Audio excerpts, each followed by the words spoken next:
Official নির্দেশনা পেয়েছিলাম যে এখানে বালিয়াড়িতে দখল করে কিছু অস্থায়ী স্থাপনা এবং বালিয়াড়িতে যাওয়ার জন্য একটি অস্থায়ী ব্রিজ করা হয়েছে।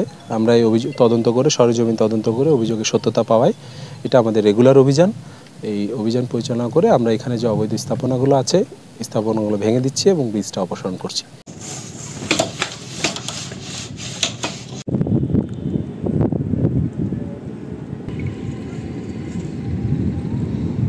এটা রেগুলার অভিযান, আমরা এখনও রেগুলার অভিযান চলমান থাকবে।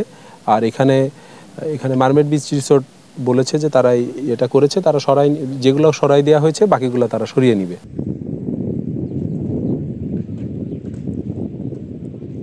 গেছে এটা আমরা দেখেছি, কিন্তু এটা যে আসলে মারমেডই কেটেছে এরকম উপযুক্ত প্রমাণ এখন পর্যন্ত আমাদের হাতে নেই। থাকলে অবশ্যই আমরা পূর্বেই তাদের বিরুদ্ধে মামলা বা প্রয়োজনীয় ব্যবস্থা গ্রহণ করতাম।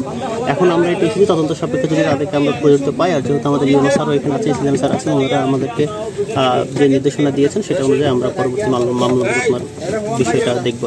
কি নির্দেশনা দিয়েছে আপনাদের? ওনারা আমাদের যে গাছগুলো, কিছু গাছের গড়ি পাওয়া গেছে ছোট ছোট ঝাউ গাছের, তো সেই ঝাউ গাছের গুড়িগুলো দেখে উনি তদন্ত করে যেগুলো আসলে কারা কাটছে, কীভাবে কী ঘটনা ঘটেছে সেটা দেখে সে তদন্ত সাপেক্ষে মামলা দেওয়া।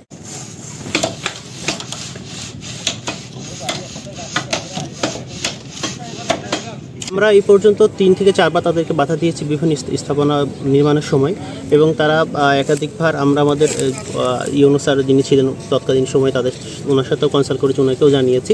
যেহেতু জায়গার মালিকানা হচ্ছে ডিসি ল্যান্ডের 1 নম্বর খতিয়ানের, সেক্ষেত্রে মালিকানা সরাসরি বন বিভাগের না হয় সরাসরি বন বিভাগ এটার ব্যবস্থা নিতে পারেনি।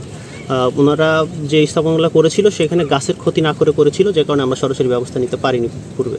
এখন যেহেতু ইউনো স্যার নিজেই এখানে উপস্থিত হয়ে অভিযান করেছেন এবং পরবর্তী ব্যবস্থা নেওয়ার জন্য আমাদেরকে নির্দেশ দিয়েছেন, আমরা সেভাবে কার্যক্রম চালাবো। হ্যাঁ, এটার বিষয়ে আমরা জেলা প্রশাসন থেকে অলরেডি পরিবেশ অধিদপ্তরকে জানানো হয়েছে। পরিবেশ অধিদপ্তরের আজকে এখানে আসার কথা ছিল, তবে আমাদের কমিটমেন্ট করেছে এই বিষয়টা সরেজমিনে তদন্ত করে তারা যে আইনানুগ ব্যবস্থা নেওয়ার প্রয়োজনীয় মামলা দায়ের করা বা অন্যান্য আইনানুগ ব্যবস্থা এটা পরিবেশ অধিদপ্তর নিবে, যে কারা এই অপরাধের সাথে সংযুক্ত এটার সাথে তদন্ত করে তারা প্রয়োজনীয় ব্যবস্থা নেবে।